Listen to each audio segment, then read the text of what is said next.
A timetable. A timetable is a chart or a schedule that describes arrivals and departures.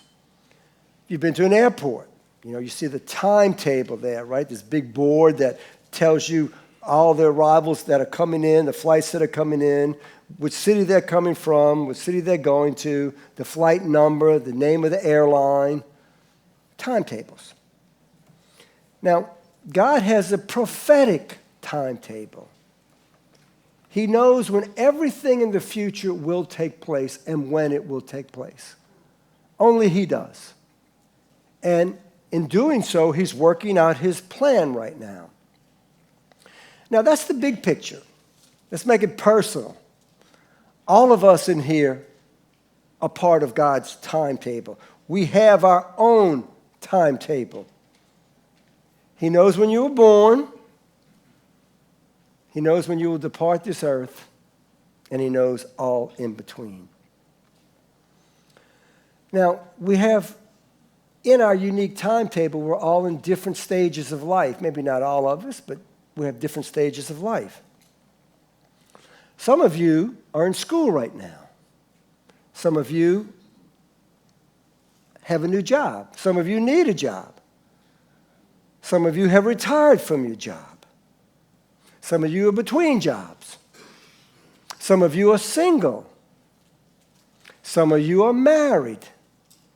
And if you're married, some of you don't have children. Others of you have little children. Some of you have children who are teenagers. Some of you are empty nesters. Some of you are grandparents. Some in here are divorced.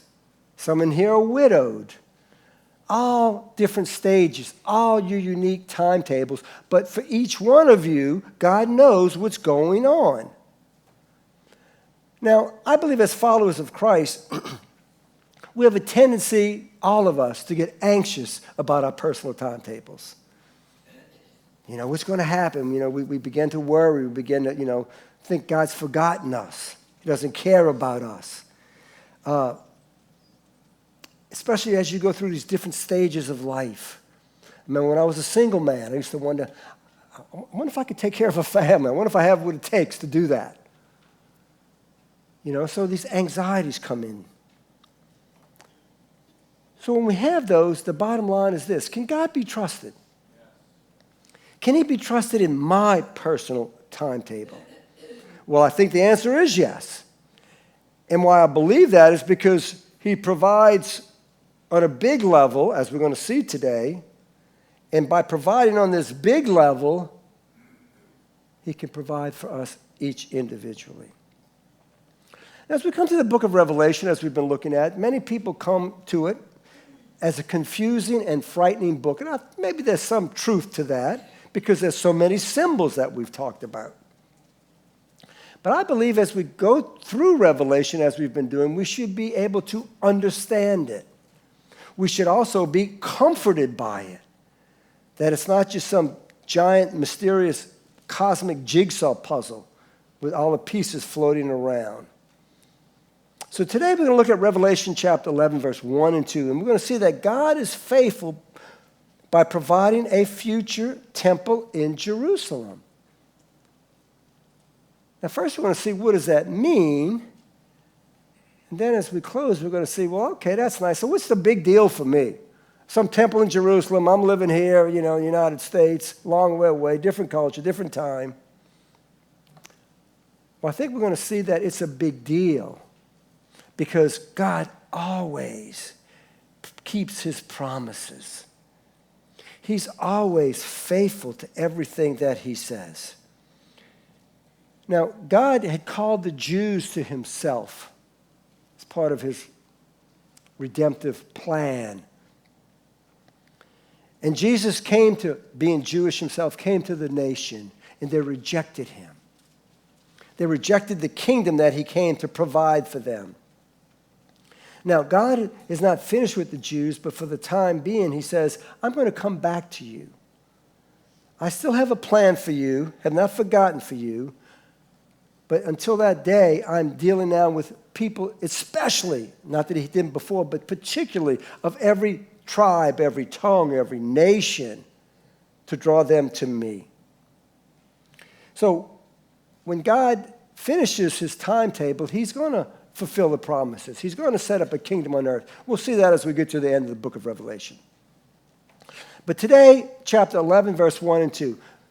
Chapter 10, verse 1 through chapter 11 through 14 is an interlude, an intermission, a break, a pause in the book of Revelation. A pause from the judgments. In 10, 1 through 11, 14 is a pause between the sixth trumpet judgment and the seventh trumpet judgment. And the Apostle John, as he's seeing this revelation that God has given to him, sometimes he sees it from heaven, sometimes he sees it from earth. Right now, he's going to be on earth. Revelation chapter 11, verse 1, the temple. John says, then there was given me a measuring rod like a staff, and someone, presumably an angel, a measuring rod. There was a reed-like plant that grew in the Jordan Valley, 15, 20 feet high, and they would take this plant and use it for different things. One of the things that they would use it for was kind of like a yardstick. Think a yardstick. To measure out. And so John is told to get up and measure the temple of God, the altar, and those who worship in. Now, as John's writing this, there is no temple in Jerusalem right now. John's writing about 96 AD. The last temple in Jerusalem was destroyed in 70 AD. So God is telling John to measure a temple, physical temple, that's not there. What does he mean right now? Well, many people say, well, if there's no temple, he's speaking symbolically right here. He's speaking of the church right here, of all true believers. Or is he speaking literally? A literal temple that will exist in a literal city of Jerusalem in the future time. I believe he's speaking of a literal temple, and I'll explain more in a second why. And he says, measure that. Measure this temple.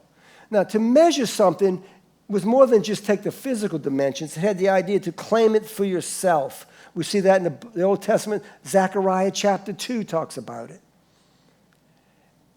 For instance, if I went home this afternoon and my wife Lori said to me, listen, measure the room, we're going to get some new furniture. It's like, first of all, we don't need new furniture, but having said that, the idea is that this is our room. We want to put our stamp on it. We want to own this. So that's the idea God's saying right here.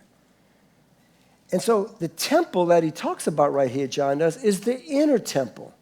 The Holy of Holies, where only the high priest went once a year, and the holy place, where the priest would go, and then the court around it where Jews can go.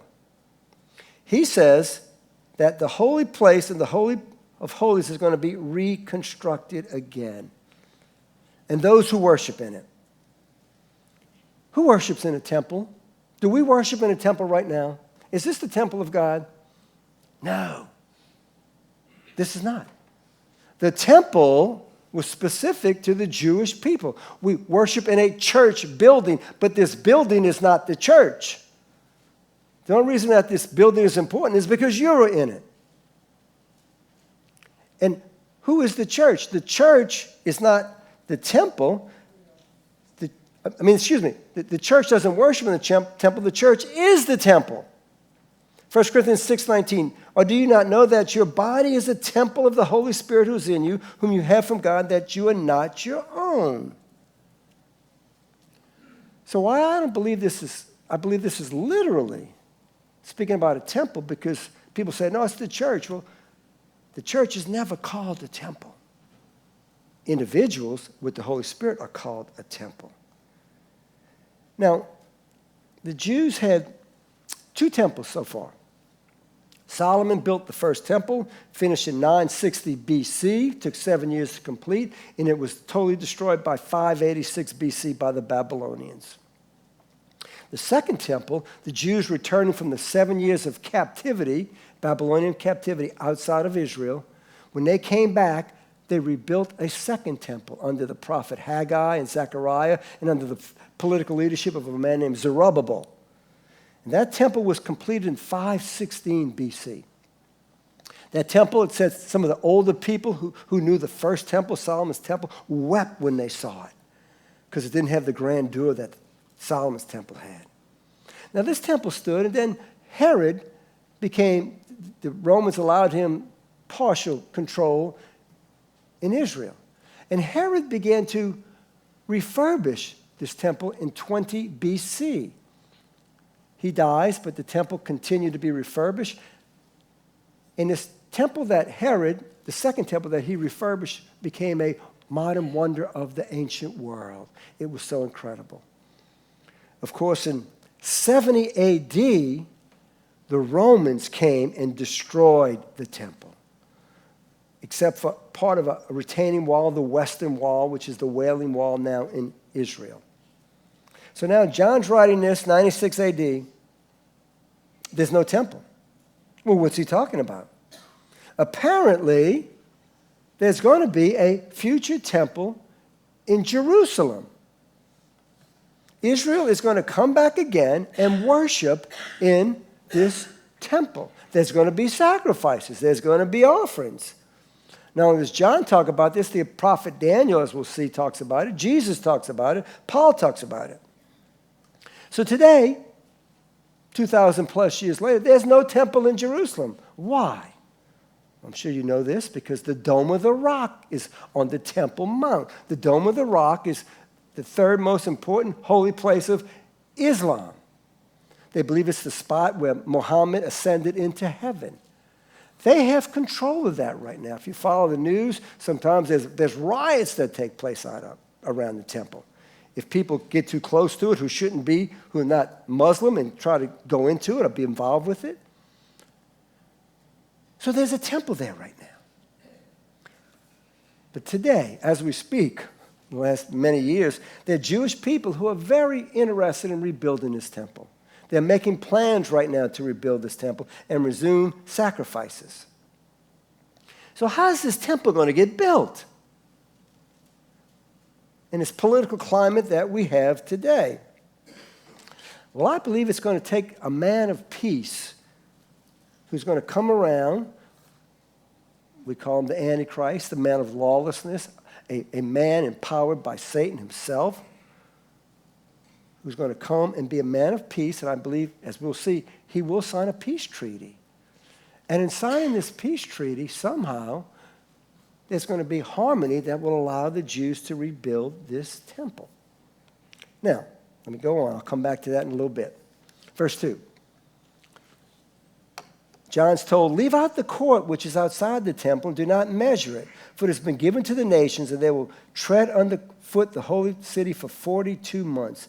The court which is outside, the outer court, only the Jews could go into the inner court. This was called the court of the Gentiles.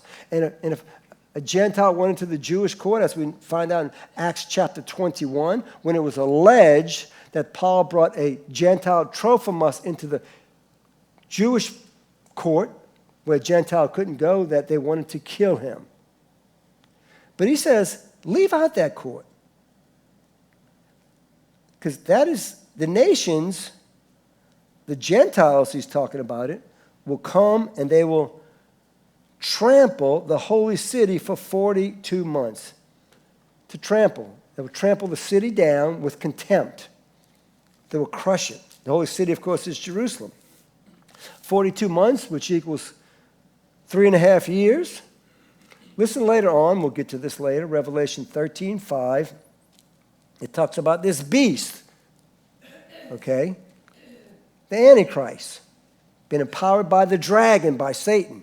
In Revelation 13:5, and it says, and there was given to him a mouth to the beast, speaking arrogant words and blasphemies, and authority to act for 42 months was given to him. So this time the temple will be there. This man, this beast, the Antichrist, the man of lawlessness, will trample down the temple. Now, here's the question. 42 months. Again, like the temple, is this symbolic or is this literal? People who take Revelation symbolic say, well, the 42 months is just speaking about an evil time, a history of the church. Or is this a literal time in the second half of the tribulation, 3.5 years, when the Antichrist and the false prophet will pour out their fury on the nation of Israel. Symbolic or literal? Well, if somebody asks me today, how long have you and Lori been married? My answer would be 42 years. Oh, yeah, when were you married? We were married in 1982. Okay, you'd understand that. That's normal language. So when it says 42 months here, normal language. Now, what is symbolic language? Symbolic language would be, say, if you ask me, so how long have you and Lori been married? How many years? Well, I don't know. It just seems like yesterday we were married. Oh, how sweet. You know? It's gone by so quick, I didn't even know it's been 42 years. That's symbolic language, right? We all understand that. It's not literal. Or if you ask me, so how long have you been married? Well, 42, but it feels like 142 years. Wow, yikes. Not a good thing, right?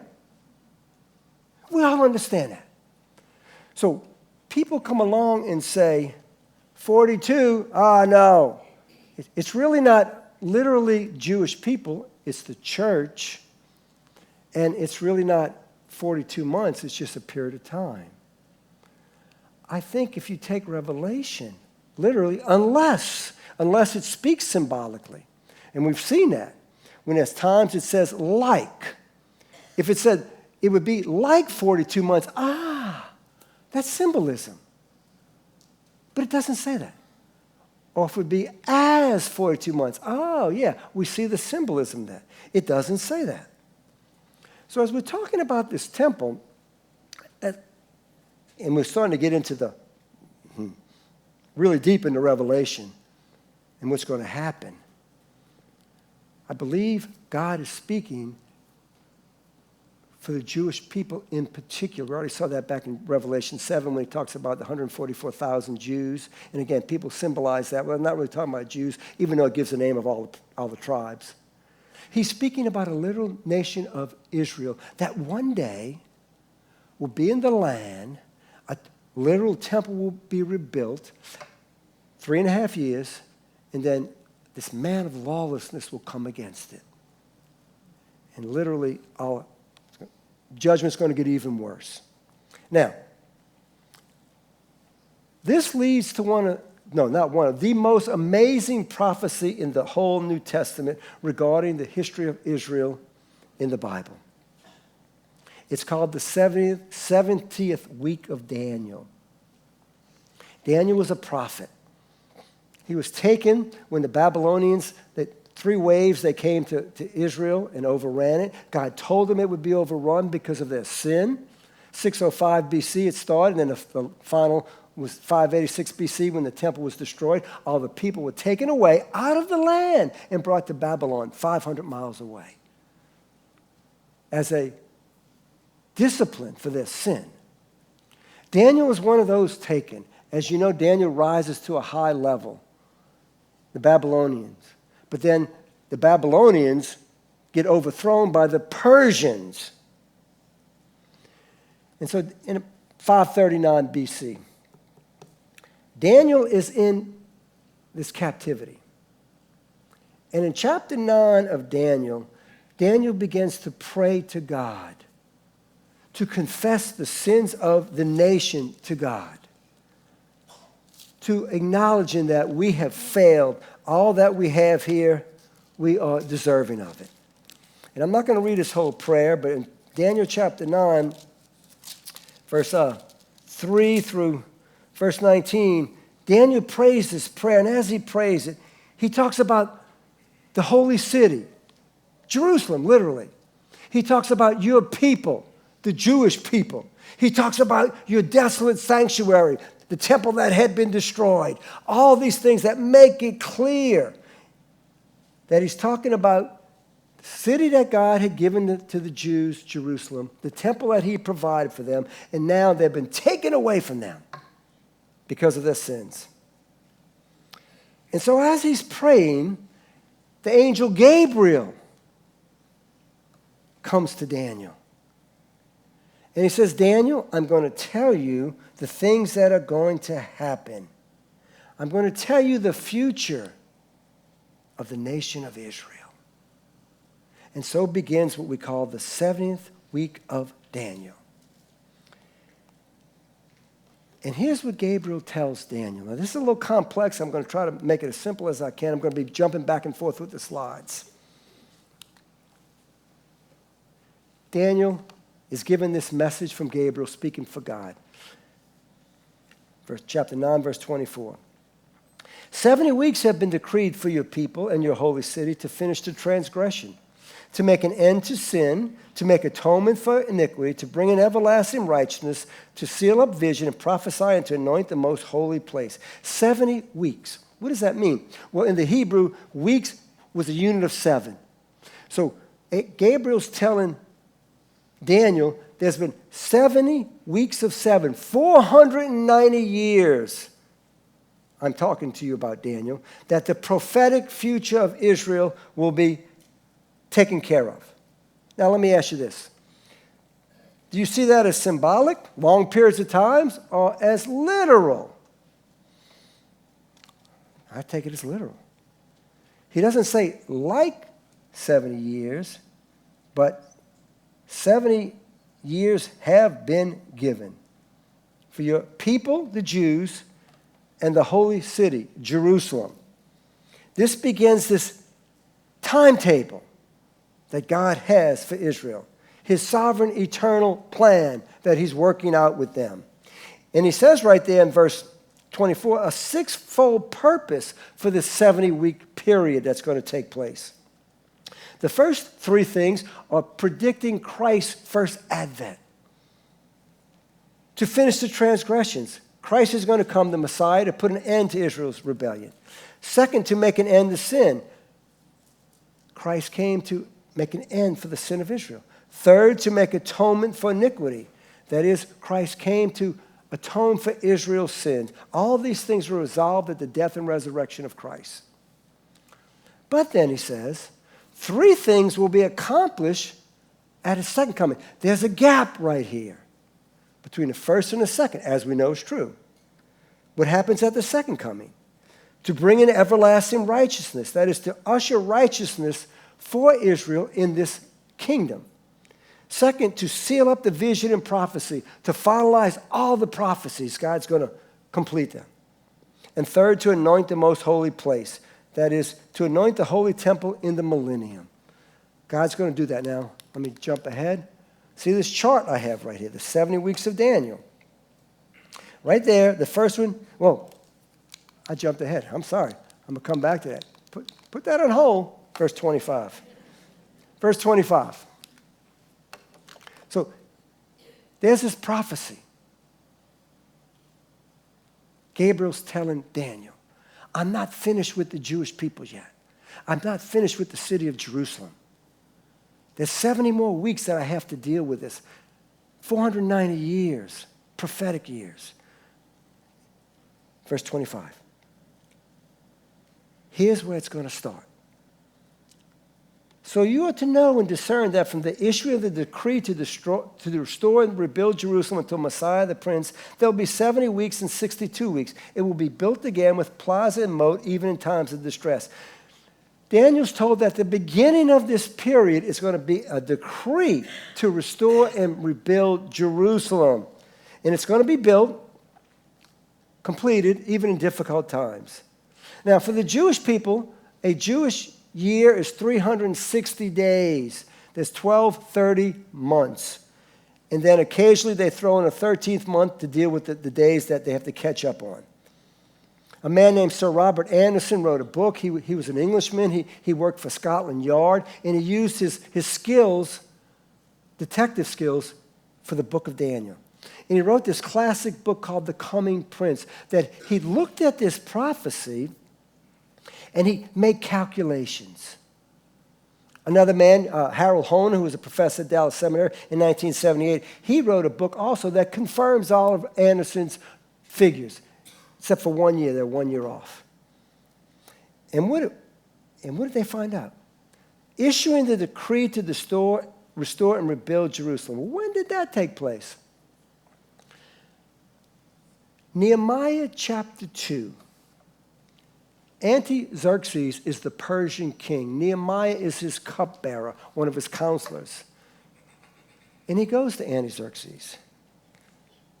And the king said to him, what is your request? So Nehemiah requests to Artaxerxes, Nehemiah 2:5, if it please the king, and if your servant has found favor before you, send me to Judah, to the cities of my father's tombs, that I may rebuild it.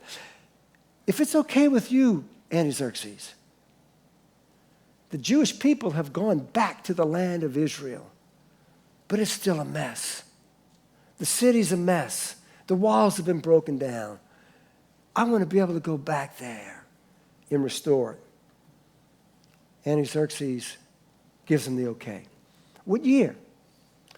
Depending on if it's Harold Honer or Robert Anderson, 445 or 444 BC. Okay?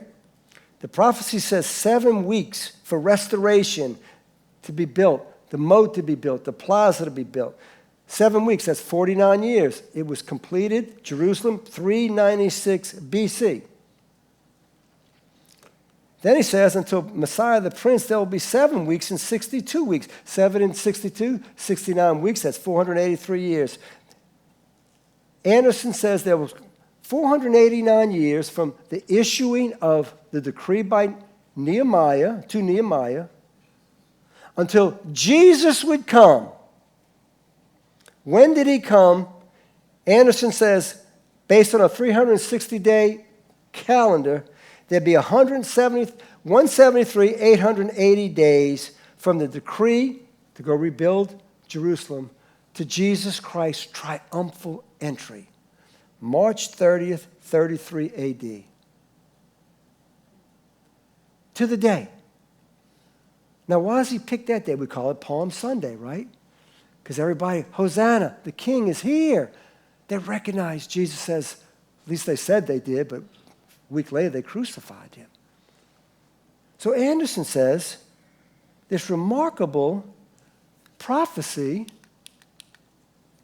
there it is. Artaxerxes decreed to restore Jerusalem. Daniel 9:24. That decree, Nehemiah 2, yes, Nehemiah, go rebuild it. He leaves. 7 weeks, 49 years later, the restoration is complete. 9:25 right there. Jerusalem is rebuilt. You add another 62 weeks, that's 69 total weeks. Christ's triumphal entry. 32, 33 AD. Okay, stop right there because I'm going to come back to this. Verse 26. I know this is complicated, but this is absolutely amazing. God's timetable. And why it's amazing, because his timetable is accurate to the day. And if he could do that, he could take care of your little life too. He can care for you. Verse 26. Then after the 62 weeks, the Messiah will be cut off and have nothing. And the people of the prince who is to come will destroy the city and the sanctuary, and its end will come like a flood. Even to the end there will be war. Desolations are determined. After 62 weeks, plus the 7 weeks, after 69 weeks, Messiah will be cut off. Of course, that's Jesus. Leviticus 20, verse 3 says that word cut off was used for executions. Jesus will be put to death. And then the people of the prince who is to come will destroy the city and the sanctuary. 70 A.D., the Romans came. The coming priest is described more, we'll see in Daniel 9:27. And the end of the city will be like a flood. Metaphorically, the army will overwhelm it. It will destroy it. And there will be desolations, war. War will be decreed. Wars cause desolations. The Jewish people will be decimated in 70 A.D. And then there's going to be let me go back to that. Look at this, okay? See the fourth one at the top. Jerusalem and the temple destroyed, 9:26. When Jesus was cut off, that began the church age. Right now, God still has a plan for Israel, but right now, think of God's plan coming along, then you hit a parentheses. And then God's plan, parentheses, Israel, Jews, another parentheses. In that parentheses is the church age. Is Jew, Gentile alike. God's dealing with, Jesus is building his body, his bride. And when that's complete, he's going to go back to Israel again. That's going to go back to Israel. So Jesus was cut off, but there's still one more week to go. One more week. In the future, between Jesus' first coming, ascended into heaven, there's going to be a gap right here that we're in right now, the church age, where God is building his church. Verse 27, and he will make a firm covenant with the many for 1 week. But in the middle of the week he will stop a sacrifice and grain offerings, and on the wing of abomination will come one who makes desolate, even until complete destruction. One that is decreed is poured out on the one who makes desolate. He, who's that? The prince who is to come from verse 26. He's going to make a firm covenant with many, with all the people of the world for 1 week, for 7 years. And I believe that's the beginning of the tribulation, the 7-year period. This peace treaty he's going to make. And I believe at that point, somehow, we could build the temple now. They begin building the temple. But in the middle of the week, 3.5 years later, 42 months that we saw, he will stop the sacrifice and grain offerings. Obviously, in order for them to have sacrifices, there needs to be a temple built. 3.5 years, it's going to be rolling. Then this prince who is to come, he's going to stop it. And he's going to, the one who will come who makes desolate, even complete destruction. He's going to come, and Paul tells us in 2 Thessalonians chapter 2, verse 3 and 4, he's going to go into the temple and claim himself to be God. And Jesus talks about this, the abomination of desolation in Matthew 24. He says, when this happened, you better get away quick. It's been bad now, but it's going to get even worse. And so the simplest, he's going to prohibit any sacrifice, and he's going to claim himself as God. So all this to say, this amazing prophecy, going back to Revelation 11:2, there's going to be a temple built. It's going to be a real Jewish temple built in Jerusalem, yet it's going to be built right there. You see, up at the top, Antichrist makes a covenant with Israel. That's Daniel 9:27. 3.5 years, 1 week, he's going to break the covenant in the middle of that 3.5 years, and then at the end, 7 years later, from the very beginning, Christ is going to come back and destroy Antichrist. Now, that's a long way to go. We'll get there eventually.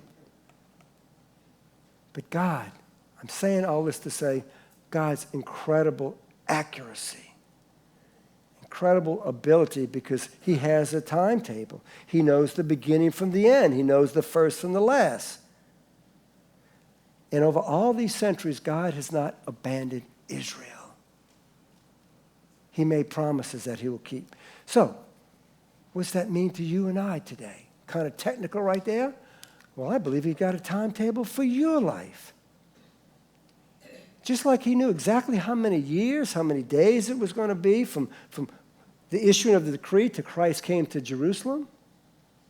He knows exactly how many years you have. How many months? How many hours? How many days? How many seconds?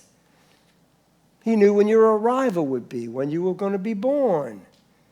He knows when your departure will be, when you leave this planet. And he knows all in between. And to all who are his, the followers of Christ, he promises, I will never leave you nor forsake you. I will take care of you. I will be with you. You can cast all your cares upon me because I care for you. Stop being anxious all the time. If I could take care of all of this, all these centuries of Israel, I could take care of you. Ecclesiastes 3:1 says there's an appointed time for everything, and there's a time for everything under heaven. I think there's seasons of life that we go through. And whatever season of life that you're in right now, that's part of God's timetable. He has a sovereign design for you. And of course, Ecclesiastes chapter 3, verse 2 through 14 2 through 8 talks about 14 things that are listed, that there's a time for everything under the sun. A time for births, a time for deaths, a time to build up, a time to tear down, a time to weep, a time to laugh, a time to mourn, a time to dance, a time to search, a time to give up is loss, a time to keep, time to throw away, to tear apart, to sew together, to be silent, and to speak.